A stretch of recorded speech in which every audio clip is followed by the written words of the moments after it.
오늘은 의로운 사람 요셉이라는 제목을 가지고 좀 함께 은혜를 나누고자 합니다. 오늘부터 마태복음 말씀을 좀 나누려고 합니다. 이 마태복음은요, 예수님의 제자 중 세리였던 마태가 기록한 말씀입니다. 이 마태가 마태복음을 기록한 이유는 예수님을 메시아로 받아들이지 않던 유대인들에게 예수님이 구약에 예언된 메시아가 맞다라는 것을 알려주기 위함입니다. 그래서 마태복음은요, 마가, 누가, 요한복음에 비해서 구약의 말씀을 가장 많이 인용하고 있습니다. 구약의 말씀을 믿고 그 말씀을 거의 외우다시피 하는 유대인들에게 그 구약의 말씀을 들어서 예수님을 증거하기 위함입니다. 마태복음은 아브라함부터 시작하는 유대인들의 족보 이야기로 시작합니다. 족보는 나보다 먼저 살은 사람들의 이야기입니다. 그리고 성경은 이 족보를 굉장히 강조합니다. 여러분은 집안의 족보를 아시나요? 아시면 좀 뼈대 있는 집안이고 모르시면 뼈대가 없는 집안인데요. 저도 어릴 적에 설날이나 추석이 되면 집안에 한 할아버지 댁을 방문해서 족보책을 갖고 와서 그 설명을 듣던 경험이 있습니다. 솔직히 어린 아이가 보지도 못했다 할아버지가 어떻게 사셨다고 하는데 거기에 얼마나 관심이 있겠습니까? 그리고 그 당시는 조상에 대해서 설명할 때 대부분 나오는 설명이 뭐냐면 우리 몇 대조 할아버지가 무슨 벼슬을 했다라는 게 그 중심이었습니다. 몇 대조 할아버지도 감이 안 오는데 솔직히 조선시대에 무슨 벼슬을 하신 거에 저한테 무슨 흥미가 있었겠습니까? 중요한 게 있습니다. 한번 설명이 시작되면요, 이게 족보책이 이럽니다. 그리고 할아버님들이 한번 시작하시면 굉장히 신이 나셔서 얘기를 하시는데, 근데 그 당시만 해도 이게 무릎 꿇고 그걸 들어야 됐거든요. 어린아이가 할아버지 앞에 무릎 꿇고 한두 시간씩 앉아 있다 보면 흔히 그러죠. 여긴 어디? 나는 누구? 이 상태가 돼버립니다. 사실 족보 그러면 개인적으로 별로 이렇게 좋아하지 않습니다. 그런데 제가 어린 시절에 어느 날 교회를 이렇게 오래 다니는데 성경 좀 읽어봐야 되겠지라는 마음이 들어서 성경을 딱 펼치려고 했습니다. 사실 성경 처음 읽으려면 구약은 어려우니까 어디부터? 신약부터 읽어야겠다라는 게 보통 마음이잖아요. 그리고 처음부터 읽어야겠다. 근데 마태복음 딱 펼치자마자 나오는 게 뭘까요? 족보 이야기가 나오는 겁니다. 그래서 이건 아니다 싶어서 성경책을 덮었던 적이 몇 번 있습니다. 근데 제가 좀 더 철이 들고 나서 가만히 보니까 이 지루한 족보가요, 이스라엘의 역사라는 것을 알게 되었습니다. 여러분, 족보를 이해하기 위해서는요, 역사 공부가 필요합니다. 관심을 갖고 노력해야 알 수 있습니다. 그런데 안타까운 게 이 역사 공부는요, 학교 성적에 별로 영향력을 발휘하지 못합니다. 세상은 영어, 수학, 과학과 같은 과목을 더 중요하게 여깁니다. 근데 여러분, 성경은요, 영어, 수학, 과학보다 역사를 더 중요하게 여깁니다. 영어, 수학, 과학 잘하면 여러분 좋은 대학에 갈 수 있지만 성경의 역사를 잘 알면요, 여러분 천국에 갈 수 있습니다. 그렇기 때문에 성경이 역사를 중요하게 여기는 겁니다. 사실 그럼에도 불구하고 마태복음 1장의 족보는 우리에게 상당한 인내심을 발휘하게 만듭니다. 사람들의 이름이 줄줄이 나옵니다. 그래서 힘드실까 봐 오늘 주보에 쫙 요약해서 정리해서 나왔습니다. 근데 이름이 몇 개 틀린 게 있습니다. 참고하셔서 잘 찾아내 보십시오. 근데 사실 여기 나오는 사람 중에 여러분 나하고 상관 있는 분 있으세요? 아무도 없을 겁니다. 하지만 우리한테는 상관없어 보이지만 마태 당시의 유대인들에게는요, 여기에 나오는 사람들 한 사람은요 다 의미가 있는 사람들입니다. 그들은요, 어려서부터 이 사람들에 대해서 사실 엄청난 공부를 했습니다. 그리고 이 사람들의 삶을 통해서 하나님께서 어떻게 역사하셨는가를 배웠습니다. 여러분, 영어, 수학, 과학 공부하면 어떤 유익이 있는지 아시죠? 그럼 역사를 배우면 어떤 유익이 있을까요? 역사를 배우는 유익이 무엇일까요? 여러분, 역사를 깊이 배울수록요, 우리는요, 멀리 크게 볼 수 있는 시야와 안목을 갖게 됩니다. 우리의 삶을 망치는 큰 이유 중에 하나가 여러분 감정이 요동치는 겁니다. 감정이 통제되지 않고요, 말 한마디에 금방 업이 되었다가 또 말 한마디에 금방 다운이 되는 감정 기복이 심하면 올바른 선택을 할 수 없기 때문에 인생이 행복하기 어렵습니다. 감정 기복이 좀 심하다고 생각되시면 그럴수록 역사 공부를 하시면 좋습니다. 여러분, 감정 기복이 심하다는 건 이게 좀 눈앞의 일만 보고 산다라는 그런 특징이기도 합니다. 그리고 여러분 감정 기복이 심한 분들이 특별히 하지 말아야 될 투자가 있습니다. 주식 투자하시면 안 됩니다. 주식 투자에 있어서 가장 경계하는 것이 감정이다라는 경험이 있습니다. 주식 투자에 실패하는 사람들의 특징은요, 주가가 급락할 때는 공포에 질리고요, 반대로 주가가 급등하면 질투의 노예가 돼버린다라는 그런 경험이 있다고 합니다. 무슨 말인지 아십니까? 주가가 떨어질 때는요, 이게 무한정 떨어질 것 같은 두려움에 그냥 또 손해볼까 봐 확 팔아버린다는 겁니다. 근데 이런 분들이 주가가 오르면 행복할까요? 그렇지 않습니다. 여러분, 내가 산 주식보다 다른 사람이 산 주식이 더 올라가면 어떻습니까? 나 요번에 2배 벌었는데 옆에서 난 5배 벌었는데 그 순간 또 어떻게 돼요? 아이씨, 불행해진다. 슬퍼진다. 왜 쟤는 5배인데 난 2배지? 이러면서 또 불행해진다는 겁니다. 사실 주식 투자로 돈 버는 거 간단합니다. 여러분, 주가 떨어졌을 때 사가지고요, 올라갈 때 팔면 되는 겁니다. 그런데 투자에 실패하는 사람들의 특징이 뭐냐면요, 주가가 떨어지면 팔고요, 올라가면 산다는 겁니다. 왜 그럴까요? 떨어질 때는 더 떨어지면 어떻게 해서 두려워서 못 살고요, 언제 사세요? 이제 막 올라가기 시작하면 이제 올라갈 거야 하고 그때 산다라는 겁니다. 또 반면에 올라갈 때는 또 못 팔고 있습니다. 왜요? 더 올라갈 거야, 더 올라갈 거야. 그러다가 또 떨어지기 시작하면 그때서야 불이 났게 팔아버린다는 겁니다. 그러니까 이 감정을 컨트롤해야 됩니다. 감정보다는 장기적 관점에서 투자를 보아야 하는데, 감정에 따라서 그때그때 이게 휘말리게 되면 실패하게 된다는 겁니다. 여러분, 멀리 크게 볼 수 있는 시야는요, 우리 인생에 엄청난 큰 복을 가져다 줍니다. 역사를 배우는 유익이 여기에 있습니다. 근데 여러분, 역사 배우는 일이 재밌지 않습니다. 정말 노력이 필요합니다. 근데 유대인들이라고 역사를 배우는 일이 마냥 재미있을까요? 우린 유대인 그러면 너무 좀 이렇게 뭐라 그럴까요? 포장을 해놔가지고 이 사람들은 날 때부터 다른 사람이라 생각하는데 아닙니다. 여러분, 유대인들도 바보 있습니다. 유대인들도 공부 못하는 애들 있고요. 유대인들도 예배 드리는 거 싫어하는 애들이 있고요. 술 먹기 좋아하고 게임하기 좋아하는 애들도 분명히 있습니다. 하지만 커다란 흐름에 있어서는요, 그들은 하나님을 섬기는 일에 중심을 갖고 있기 때문에 남다른 것입니다. 그들도 역사를 배우는 게 지루하고 힘든 일입니다. 그런데 우리가 여러분 세상을 한번 보십시오. 힘든 일을 해낼수록요, 더 큰 성공을 거두게 되어져 있습니다. 유대인들은요, 아이들에게 마태복음 1장 족보에 나오는 조상들의 이름을 암기하게 한답니다. 한번 우리 집에 가서 한번 실현해 보십시오. 우리 아이들한테 한번 외워봐. 그러면 아이들이 어떤 반응이 나올까요? 근데 중요한 것이 있습니다. 어릴 때는 그냥 외우겠죠. 근데 사람이 암기를 하고 나면요, 좀 또 이렇게 커지다 보면 무슨 생각이 드냐면, 내가 외웠던 이 아브라함이라는 사람은, 이삭이라는 사람은, 야곱이라는 사람은, 다윗이라는 사람은, 이 솔로몬이라는 사람들은 어떻게 살았기에 성경에 이렇게 이름이 나왔을까? 여러분, 좀 생각이 있는 아이들은 이런 고민을 하게 된다는 겁니다. 그런 고민을 하게 되면 자연히요, 우리가 그렇게 좋아하는 자율학습이 가능해진다는 겁니다. 한국의 족보는요, 우리 조상이 무슨 벼슬을 했는가가 그게 초점입니다. 하지만 유대인들이 족보를 통해 자녀에게 가르치는 핵심은 뭐냐면, 우리 조상이 하나님 앞에 어떻게 살았는가, 그게 역사의 초점이라는 겁니다. 근데 역사를 가만히 보면요, 다윗과 솔로몬 때처럼 잘 나갈 때는 또 부귀영화가 영원할 것 같았는데 생각보다 오래가지 못했습니다. 반면에 여고냐가 누구냐면 여호야긴 왕입니다. 이스라엘에. 또 여호야긴도 모르시죠? 그런데 남유다의 거의 마지막에서 3번째 왕입니다. 거의 나라 망할 때쯤의 왕입니다.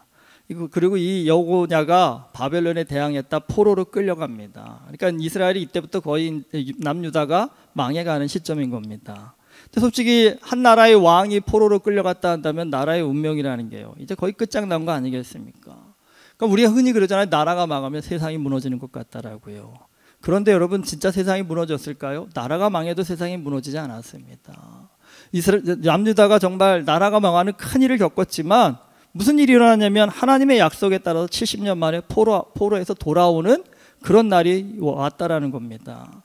생각해 보십시오. 여러분, 잘 나갈 때도 있고 못 나갈 때도 있다라는 겁니다. 그런데 잘 나가는 것도 영원하지 않고 못 나가는 것도 영원하지 않다라는 겁니다. 그럼 그런 역사에서 뭘 배우겠습니까? 잘 나간다고 교만할 거 없고요. 못 나간다고 낙심할 거 없다라는 겁니다. 결국은 누가 승리하는 사람일까요? 견뎌내는 사람이 승리하는 겁니다. 인내하는 사람이 승리한다라는 겁니다. 여러분 역사를 통해 이러한 교훈을 얻게 된다 한다면 그런 사람은요. 내 감정에 휘둘리지 않고요. 어디에 집중할까요? 하나님께 집중한다라는 겁니다. 오늘 내 삶의 주관자가 역사의 주관자가 하나님이시기 때문에 그 하나님의 뜻에 순종하는 것이 최선의 길이라는 것을 알게 된다는 겁니다. 족보는 지루한 이야기가 아니라 오늘 내 생각, 내 뜻에 매몰되어 있는 우리의 시야를 좀 넓혀서 하나님의 뜻을 바라볼 수 있게 만들기 위한 공부입니다. 여러분 마태복음의 족보를 공부할 수 있을 정도 되신다 한다면 신앙이 좀 한 단계 더 업그레이드 되실 겁니다. 근데 이게 처음부터 이 많은 사람들 다 하려면 엄두가 나시지 않을 텐데 한번 읽어보시고요. 그래도 거기에서 눈에 들어오는 몇 사람이 있을 겁니다. 그 사람들이 어떻게 인생을 살았는지 좀 구약을 찾아서 공부해 보시면 도움이 될 겁니다. 그래서 오늘 주보에 그냥 이름만 나온 게 아니라 그 옆에 보면요. 구약 어디에 나오는 것까지 다 정말 친절하게 알려졌습니다. 여러분 친절한 데는 좀 반응을 하셔야죠. 그렇죠? 제가 다 찾아보라고 말씀은 안 드리겠습니다. 그런데 오늘 여기에 나와 있는 이 많은 사람들 중에 여러분 눈에 띄는 그런 한 사람 정도는 한 번쯤 구약에 거길 찾아가서 도대체 뭘 하다가 한 사람인가 한 번쯤은 찾아보실 수 있기를 좀 부탁드리겠습니다. 근데 여러분 그렇게 진짜 한 사람 한 사람씩 여러분이 좀 배워간다면요. 우리도 큰 시야와 안목을 가지고요. 감정에 요동치지 않고 하나님의 말씀을 따라 안정감 있는 삶을 사는 그런 믿음의 능력자가 될 줄 믿습니다. 마태는 족보 이야기 다음에 그리고 예수님의 태어나신 과정을 설명합니다. 그런데 그 과정에 보면 사실 오늘날로 보면 별일 아닐 수도 있는데 그 당시로서는 정말 엄청난 일이 발생합니다. 예수님의 육신의 아버지 요셉과 어머니 마리아 사이에 믿기 힘든 일이 발생합니다. 요셉과 마리아가 약혼을 하고 동침을 한 적이 없는데 마리아가 덜컥 임신을 합니다. 그럼 우리가 말하는 동정녀 탄생을 하신 겁니다. 근데 이걸 요셉이 알게 됩니다. 근데 오늘같이 너무 성적으로 개방된 시대에는 이게 별일 아닐 수도 있을 겁니다. 근데 구약에서는 이걸 뭐라고 얘기하냐면 간음죄입니다. 근데 간음한 여인은 돌로 쳐 죽이는 것이 그 시대의 법입니다. 그러니까 요셉이 마리아의 부정을 알리면 마리아는 돌에 맞아 죽어야 하는 상황이라는 겁니다. 그런데 오늘 말씀 19절에 보면 요셉은 의로운 사람이라 그를 드러내지 아니하고 가만히 끊고자 하여라고 나옵니다. 요셉이 의로운 사람이라고 합니다. 여러분 성경에서 의로운 사람 그러면 어떤 느낌이 먼저 드시나요? 여러분 안에 한번 어떤 느낌이 오는지 생각해 보십시오. 우리는 의롭다 하면 어떤 느낌이 드냐면 죄와 전혀 타협하지 않는 좀 강한 성격의 소유자 이렇게 아마 대부분 먼저 떠오르실 겁니다. 그러니까 의로운 사람이라고 하면 하나님의 율법을 어긴 이 여인의 죄를 공개적으로 드러내어서 그 죄값을 치르게 하는 게 맞는 것처럼 보입니다. 하지만 의로운 사람 요셉은 죄를 드러내지 않고 그냥 마리아와 파혼을 하려고 합니다. 자, 의롭다라는 것이 정직하다와 깨끗하다라고 생각할 수도 있는데 한편으로 여러분 하나님의 의는요 사랑과 포용과 용서입니다. 그러니까 그런 다른 관점에서 요셉을 바라본다고 한다면 이 마리아와 파혼하려고 하는 요셉의 행동이 조금 아쉽습니다. 죄와 타협하지 않는 사람이 의로운 사람이라고 볼 수 있지만 하나님의 사랑의 실천이라는 측면에서 보면 의로운 사람은 용서하고 품어줄 수 있는 사람입니다. 여러분 지금 이 상황에서 요셉이 마리아를 조용히 포기한다면 사실 그거는요 마리아를 죽음으로 몰고 가는 것입니다. 이 당시는 오늘날처럼 낙태 수술을 할 수 있는 시대가 아닙니다. 그러니까 마리아는 요셉과 파혼을 해도요 임신한 사실이 결국에는요 드러나게 될 것입니다. 결혼하지 않은 처녀가 임신을 한다는 것 자체도 간음입니다. 이것 역시 돌에 맞아 죽습니다. 결국 요셉이 마리아와 파혼을 하면 이건 어떤 의미냐면 오늘 죽을 수 있는 마리아가 좀 그 생명을 연장해서 내일 죽게 만드는 것과 같다라는 겁니다. 그러니까 요셉이 진짜 사랑을 실천하는 사람이라고 한다면 지금 이 상황에서 그가 할 수 있는 정말 가장 멋진 그리스도인의 어떤 삶의 모습이 한다면 마리아를 받아들이는 겁니다. 내가 다 용서할게. 내가 다 품어줄게. 솔직히 여러분 오늘 집에 가서 남편한테 물어보셔. 내가 그러면 받아줄 수 있겠냐고요. 세상에 어떤 남자가 약속한 여자가 나도 모르는 아이를 가졌는데 그걸 용서할 수 있겠습니까? 솔직히 요셉이 그렇게까지 할 수가 없었습니다. 그런 면에서 보면 요셉은 좀 의로운 사람보다는 수준이 낮아 보인다 생각할 수도 있는데 성경은 요셉을 의로운 사람이라고 말합니다. 사실 의롭다라는 말, 이건 신앙적으로 우리한테 굉장히 좀 부담을 줍니다. 의로우면 죄를 하나도 짓지 않으면서 원수까지도 사랑해야 되는 그런 어째 완벽한 사람처럼 보일 수 있습니다. 맞습니다. 그럴 수 있다면 여러분 이게 최고입니다. 하지만 우리는 모두 죄인이라서 이 정도 경지까지 못 갑니다. 하나님도 그걸 아십니다. 그래서 하나님은 우리에게 언제나 완전을 요구하시지 않고 온전함을 요구하십니다. 완전이라는 것은 흠 하나 없는 말 그대로 완벽한 것입니다. 하지만 온전함은요, 흠이 있을 수 있지만 최선을 다하는 것입니다. 내가 할 수 있는 최선을 다하고 그 나머지는 하나님께 맡기는 것입니다. 여러분, 요셉이란 사람도 사람입니다. 자신과 약혼한 마리아가 나도 모르는 아이를 임신했다고 하는데 그걸 용납하기가 힘들었습니다.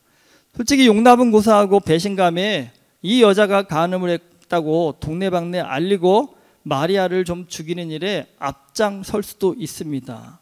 근데 여러분, 시야가 좁고 감정적인 사람일수록 흥분을 쉽게 하고 또 행동을 빨리빨리 합니다. 하지만 이 요셉이라는 사람은 감정보다 자신이 어떻게 행동하는 것이 최선일까를 고민합니다. 마리아에 대한 배신감이 분명 크겠지만 그렇다고 그 배신감에 마리아를 죽이는 일에 앞장서는 건 역시 지혜로운 처사가 아니기 때문입니다. 요셉은 자신의 손으로 마리아를 죽이는 일에 앞장서는 것이 아니라 하나님께 이 상황을 맡깁니다. 성경을 볼 때 여러분 제일 저도 이해가 되지 않고 힘든 말씀 중에 하나가 로마서 12장 19절 21절 이렇게 말씀합니다. 내 사랑하는 자들아, 너희가 친히 원수를 갚지 말고 하나님의 진노하심에 맡기라. 기록되었을 때 원수 갚는 것이 내게 있으니 내가 갚으리라. 주께서 말씀하시니라. 내 원수가 줄이거든 먹이고 목마르거든 마시게 하라. 그리함으로 네가 숯불을 그 머리에 쌓아 놓으리라. 악에게 지지 말고 선으로 악을 이기라.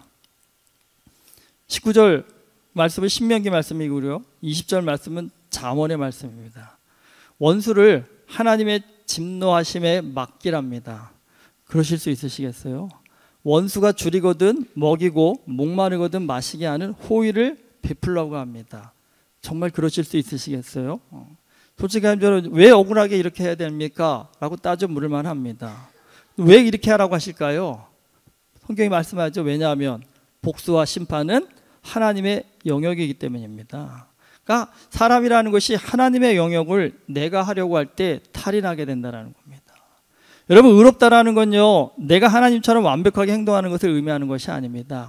내가 할 수 있는 최선을 다하고요, 나머지는 하나님께 맡기는 것, 그게 의로움이라는 겁니다. 그러니까 목회를 하다 보면 사실은 많은 목사가 이 선을 넘고 싶은 열정이 앞설 때가 많습니다. 그러니까 저도 마찬가지고요. 그렇죠. 여러분, 오늘 많이 빠지셨는데 주일 예배를 빠지는 성도를 볼 때 목사의 마음은 어떨까요? 또 기도하다 보면 저분은 좀 기도에 나와서 기도 좀 하시면 좋겠는데 기도해 좀 오십시오 그러면 바빠서 못 가요, 힘들어서 못 가요 라고 하십니다. 교회 와서 좀 봉사 좀 하시면 좋겠는데 그것도 바빠서 못 한다라고 얘기하십니다. 왜 그런 얘기를 할까요?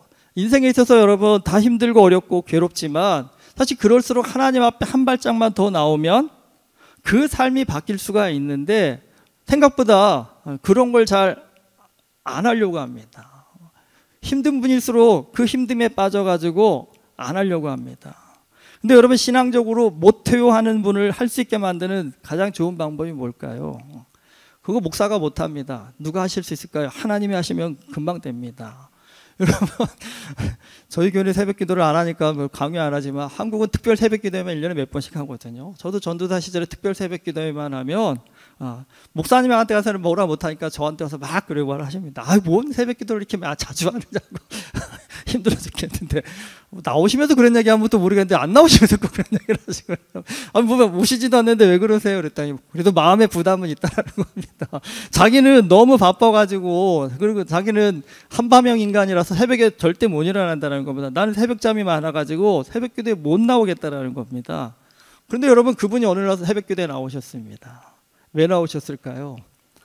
큰 병에 걸리셔가지고요. 수술을 앞두고 있으니까요. 와서 얘기하시더라고요. 저절로 눈이 떠지더라고요. 그럼 목사가 백날 얘기해봐야 소용없습니다. 하나님이 한번 툭 건드시면요. 그냥 나오게 돼 있습니다. 안타까운 성도를 보면서 여러분 말 안 듣는다고 목사가요. 하나님 한 번만 좀 쳐주세요. 한 번만 좀 만져주세요. 그러면 되겠까요? 안 될까요? 이거 선을 넘는 겁니다. 사실 어려운 처지에 있는 성도를 위해서 기도하는 게 목사가 할 수 있는 최선입니다. 그래서 여러분 뭐 제가 웬만하면 잔소리 잘 안 하지 않습니까? 여러분한테 뭐 하라고 잘 얘기 안 하지 않습니까? 근데 그렇다고 여러분 관심이 없는 게 아닙니다. 저는 거의 매일마다 1시간 반 정도 걷거든요. 근데 걷는 게 저희 기도입니다. 1시간 반 동안 여러분 한 분 한 분의 얼굴을 잘 떠오릅니다. 정말 뭐 안 나오신다고 안 떠오르는 게 아니라 이게 목사가 돼가고 있다는 생각이 듭니다. 그냥 자연스럽게 이렇게 앉아 계셨던 분들 한 분 한 분 얼굴을 떠올리면서 기도가 나옵니다. 근데 기도가 나올 때마다 제 마음 가운데도 딱 어떤 분한테는 아유 가가지고 요 얘기를 좀 해주고 싶은데 요걸 좀 하셨으면 좋을 것 같은데 요렇게 말하면 좋을 것 같은데 하는 얘기 마음이 들 때가 굉장히 솔직히 있습니다. 솔직히 말씀입니다. 그러니까 이게 목사가 되면 잔소리꾼이 될 수밖에 없더라고요. 왜냐하면 여러분 누군가에 대해서 깊이 생각한다는 얘기는 그만큼 할 얘기도 많아진다는 얘기입니다. 그런데 그 할 얘기 다 해버리면요. 솔직히 아마 교회 안 나오신 분들 꽤 있을 거예요. 목사가 너무 잔소리해서 못 나가겠다고 상처받아서 못 나가겠다라고. 그런데 그럴 때마다 스스로에게 좀 자제를 시키면서 제가 선을 넘지 않으려고 합니다. 하나님 제가 할 수 있는 일은 기도하는 일입니다. 그리고 그분을 만지시는 건 하나님이 하실 일입니다. 하나님이 좀 최선의 길로 최고의 길로 갈 수 있도록 그 마음과 생각과 뜻을 좀 만져주십시오라는 게 솔직한 저의 가장 큰 기도의 제목입니다. 그러니까 죄송하지만 여러분 부자 되라고 뭐 잘 되라고 그렇게 기도 별로 안 합니다. 목사가. 하지만 여러분이 주 안에서 최선의 길을 갈 수 있도록 최고의 길을 갈 수 있도록 하나님이 인도해 달라는 그 기도가 참 많이 나옵니다. 근데 여러분 목사만 그런 게 아닙니다. 자녀를 키움에 있어서도요. 부모가 자녀에게 물론 충고하고 권면할 수 있죠. 근데 듣는 기가 없는 아이한테는 아무리 해도요. 뭐 상처만 되고 갈등만 나겠죠. 그러니까 하고 싶은 얘기가 있을 때에도 결국 그 마음은 하나님이 만져주셔야 되는 겁니다. 우리 아이가 정말 좋은 사람, 멋진 사람이 되기 위해서는 부모가 노력해야 되겠지만 저는 부모가 해줄 수 있는 최고의 노력은 기도라고 생각이 됩니다. 여러분 아이의 뭐 공부를 시켜주고 뭘 하는 건 먹여주고 재워주는 건 다 할 수 있지만 부모라 그래도 아이의 마음은 만질 수 없습니다. 근데 제가 공부를 가르치는 부모님들을 여러 명 봤지만 여러분 막 아이가 멀쩡할 때는 공부하지만 어느 순간 아이가 한 번만 꺾이면요. 탈선을 한다든지요. 아이가 병이 든다든지요. 그러면 모든 부모들의 마음은 이제 공부는 다 저리 갑니다. 뭐만요? 하나님 살려만 주시면 좋겠습니다. 그리고 정신만 바로 가졌으면 좋겠습니다. 공부 못해도 상관없습니다. 바른 정신을 가지고 건강하게만 살면 되겠습니다라고 하는 부모님들을 굉장히 많이 보았습니다. 결국은요. 우리는 생각보다 진짜를 볼 수 있는 눈이 생각보다 많지 않습니다. 가장 소중한 것, 가장 귀중한 것을 가지고 하나님 앞에 기도를 해야 되는데 어떻게 보면 별로 중요하지 않은 걸 가지고 하나님 앞에 나와 매달리는 경우가 참 많다라는 겁니다. 그리고 그게 내 마음대로 안 될 때에는요. 안달복달을 하시잖아요. 그러다 보면 관계가 깨지고 아파진다라는 겁니다. 여러분 사람이 할 수 있는 최선이 있고요. 그 최선 너머에 하나님이 해주셔야 될 영역들이 있다는 겁니다. 그 영역을 하나님께 맡기는 것, 그게 의로움입니다. 의로움이라는 것은요, 내가 재판관이 되어서 판단하고 정죄하는 것이 아니라 나는 최선을 다해서 용서와 화해를 위해서 수고하고요. 그 나머지는 하나님께 맡기는 겁니다. 원수에게도 호의를 베풀고 원수를 판단하는 일, 원수를 정죄하는 일은 하나님께 맡길 수 있는 것, 그게 정의로움이라는 겁니다. 그러실 수 있겠어요? 그런데요. 여러분 이거 속이 좁은 사람은요 결코 할 수 없는 일입니다. 신앙생활 하다 보면 언제 화가 나십니까? 언제 분통 터지십니까? 맨날 나만 손해보라고 하지 않습니까? 내가 양보하라고 하고요. 네가 먼저 용서하라고 합니다. 솔직히 살다 보면 왜 내가 꼭 그래야 되는데, 왜 내가 손해봐야 되는데, 이 생각 드시지 않나요?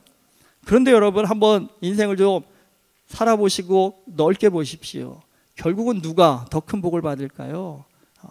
자기 이익 정말 눈에 불을 켜고 챙기는 사람하고 좀 나누고 베풀면서 손해보고 사는 사람 중에 결국 인생의 후반전으로 갈수록요 누가 더 큰 복을 받을까요?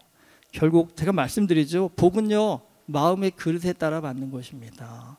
마음의 그릇이 작으시면 아무리 복을 구해도 큰 복을 못 받습니다. 하지만 마음의 그릇이 크면요 하나님께서 주시는 큰 복을 받아 누릴 수 있는 사람이 된다는 겁니다. 역사를 통해서 하나님께서 통치하는 세상을 보고 배운 사람, 여러분 그 사람이 하나님께 맡길 수 있습니다. 역사 가운데 하나님이 어떻게 하나님을 의지하고 하나님을 신뢰하는 사람에게 그 억울함도 그 분통함도 해결해 주셨는지를 보고 배우고 듣고 경험한 사람은요 살면서 내가 그 일을 당해도 그렇게 해볼 수 있는 용기를 갖고 한번 도전할 수 있는 마음을 가질 수 있겠죠. 근데 여러분 이걸 모르면요 평생 왜 나만 손해봐야 되는데 이 얘기하다가 결국은요 자기 스스로 자기를 괴롭히는 안타까운 삶을 살아가게 됩니다. 여러분 하나님을 알아간다는 것은요 우리가 생각하는 것보다 더 크고 놀라운 능력을 줍니다. 눈앞만 보고 내 감정에만 매몰된 우리를 더 큰 사람으로 만들어줍니다. 하나님 안에서 믿음의 큰 사람이 될 때 여러분 우리는 의로운 사람이 될 수 있고 그 의로움은요 우리의 삶을 지혜롭고 풍성하게 만듭니다. 하나님에 대해서 더 깊이 잘 배울수록 우리는 내가 할 수 있는 영역과 하나님께 맡길 수 있는 영역을 잘 나누어서요 하나님을 전적으로 신뢰하여서 하나님과 손잡고 하나님의 큰 역사와 영광을 드러내는 삶을 살게 되는 줄 믿습니다. 오늘 우리 모두가 좀 내가 할 수 있는 최선의 영역까지는 내가 최선을 다하되 하나님께 맡겨야 되는 영역은 하나님께 맡기는 그런 믿음의 능력자가 되어져서 하나님 안에서 정말 은혜가 넘치는 그런 복된 삶을 살 수 있기를 주님의 이름으로 축원합니다. 기도하시겠습니다.